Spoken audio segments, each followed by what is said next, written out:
Hello and welcome back to our weekly video blog series where JVMP Food Sculpture strives to inform, educate, entertain, and engage our audiences with stories about our lives, about our art, and also about our food sculpture business that we do.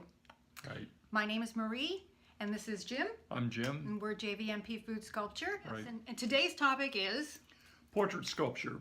And it covers some basics of doing portrait sculpture, which is something that Marie and I are asked to do quite a bit. We've done, like I started with Mickey Rooney back in the 80s, but we've done many people since then. Yeah, some athletes like Emmett Smith and Dick LeBeau. We did their portrait bust out of chocolate. Right, Joe Montana, which was done in M&M's. Actors, J.K. Simmons, we did him out of Right. M&M's as well. Exactly. And Nick Nolte in Butter, and Harry Connick Jr. in Butter. and there's been a lot. There's been many portraits that we've done over the years. Yeah, so it's an important skill, for us to keep up with, and something that we are, we'd love to share with you as well. Right.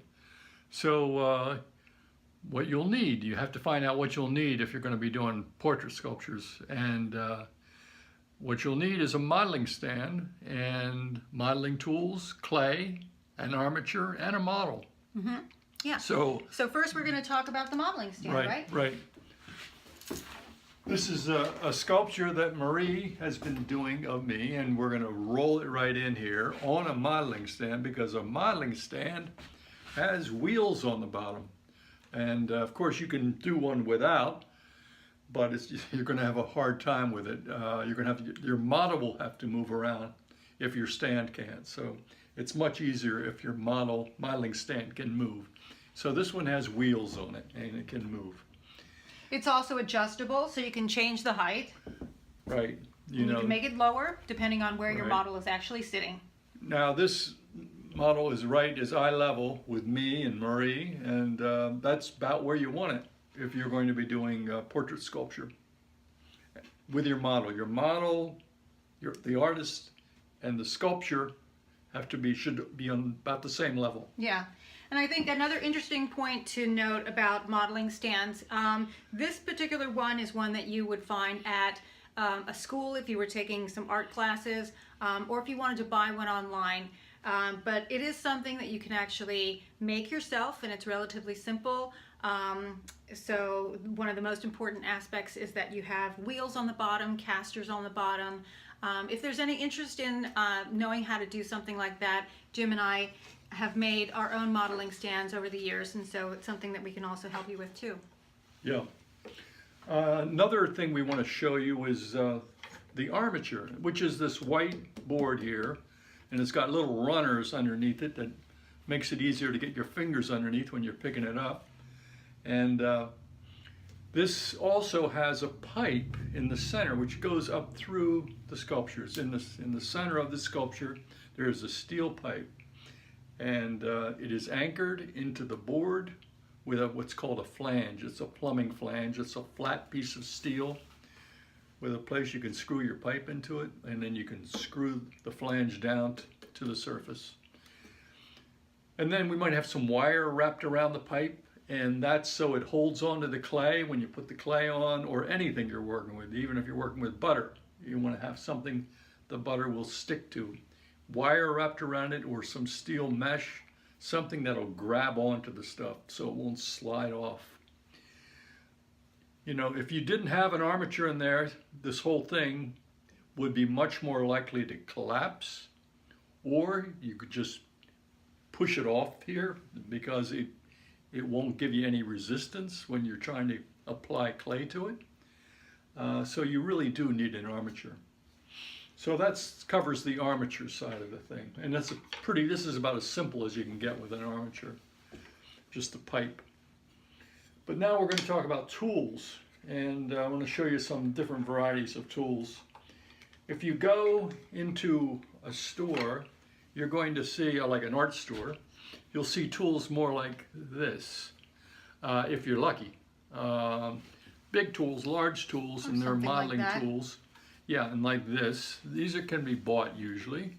And this is a commercial style, and they're good. It's like a cutting, they call it a cutting tool. You know, it's for modeling surfaces. And they're good, but sometimes they need work. You got to sand on them a bit because they're a little bulky. They're not really made by artists necessarily, and you have to put the artist touch into them by making them more elegant. Fine-tuning them, yeah. Fine-tuning them, right, exactly. And then there's also the option of this. We make our own tools sometimes. Like this is a tool that I made, which looks more like a boomerang, you could say. But you know, you can can get more fineness with the edges on this because you're going to be making it yourself. And this has the advantage of when I'm modeling this way, if I want to model going this like faces right for me, I can do this, and I can get the same kind of form, the same kind of model surface going left by flipping it. And so this is how this works. There's also a loop tool, you know, which is like where it's a subtraction tool, I guess you could say, where you can hollow things out and carve things away. And all of these come in various sizes, and so you know you have a range that you want to work with, and starting with a larger size tool at first is definitely recommended. Then as you're kind of closing in on some of the finer points, then you can move into a smaller tool. But right, absolutely. And also you need good light. I can see working in overhead light is good, like natural light. If you have a skylight, if you're so lucky to have a skylight, a real skylight, that's wonderful. Natural light is great. I like working outdoors. Marie likes light a little differently, but however you like it, you've got to have good light. The outdoor light is really very good, general lighting. I also prefer having natural light coming from one direction, showing sort of more of a raking kind of a light coming across the forms. Gives me a lot more information. So I think that that's also something that you want to use to your advantage. Yeah, and then also the clay is another thing that you're going to need when you're doing modeling. So there's all different kinds of material out there that you can use. Water clay is basically just clay which has water in it, and you know, the more wet it is, then the more pliable it is. Yeah.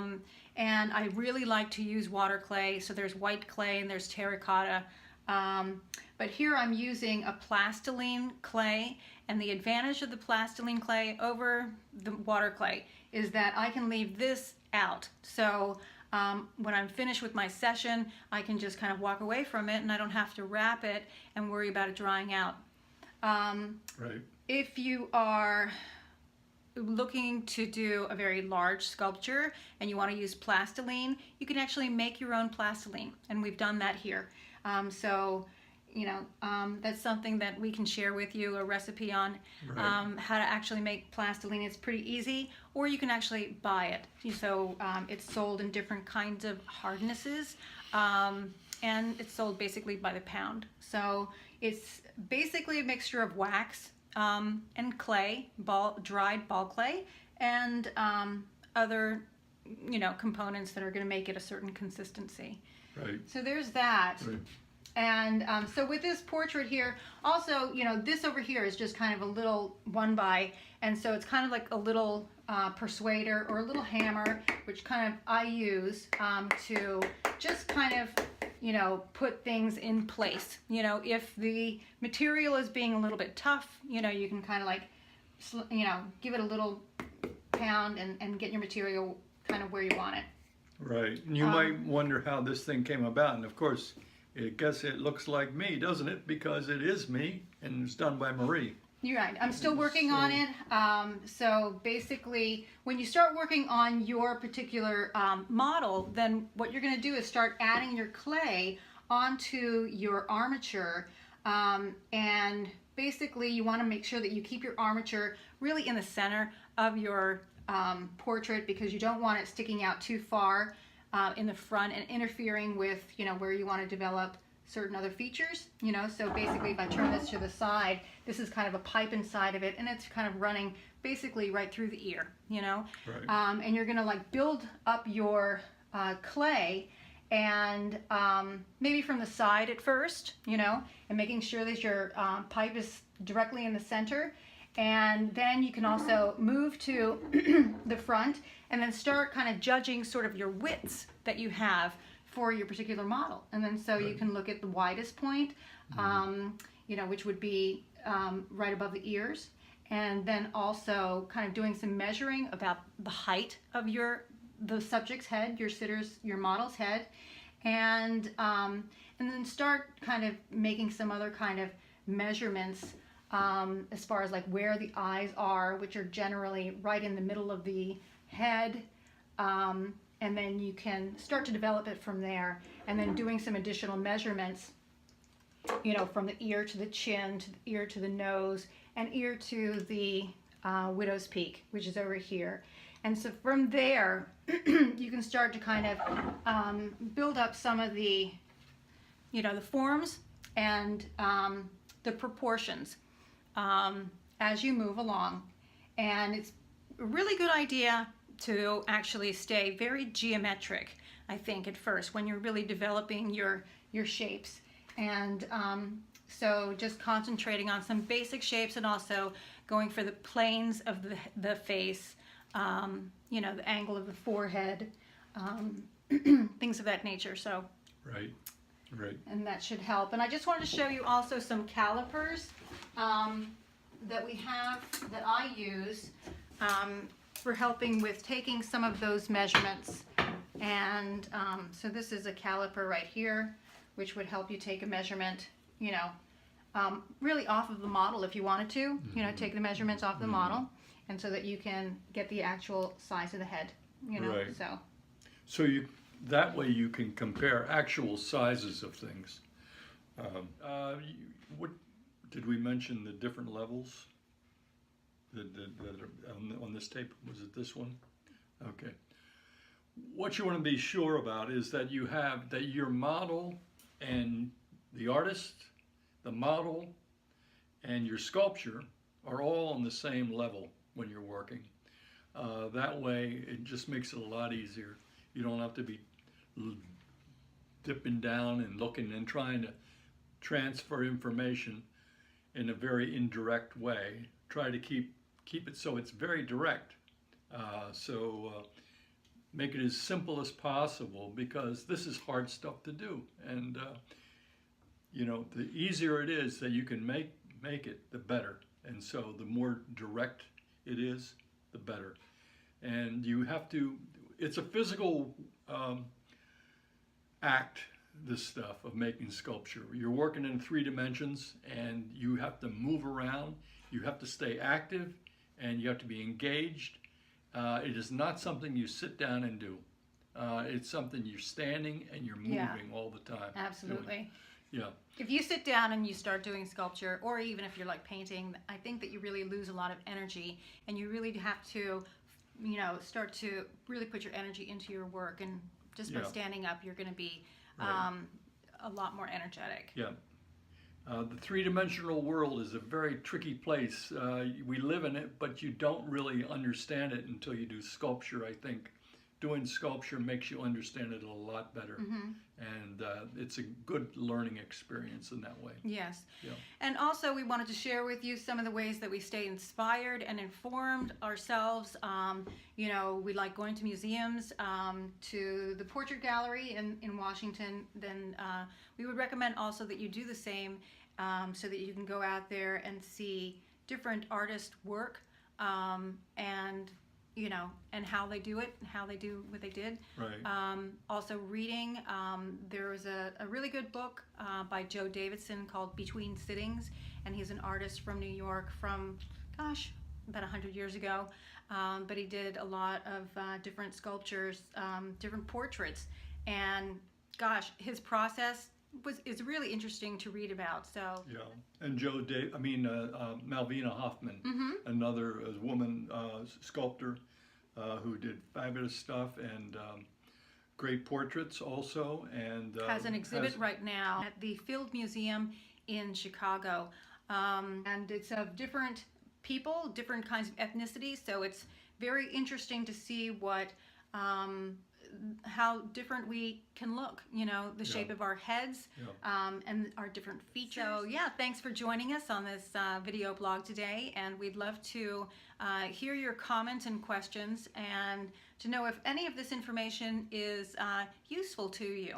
Yeah, And I mean, are you interested in doing portrait sculpture? We want to know that. So, and that way we yeah. can start to get a lot more in depth with our instructional videos and how you can actually be able to accomplish some of the things that we do here. And also just share with us what kind of work that you do, what kind of artwork that you like to do. All right? So thanks for visiting with us.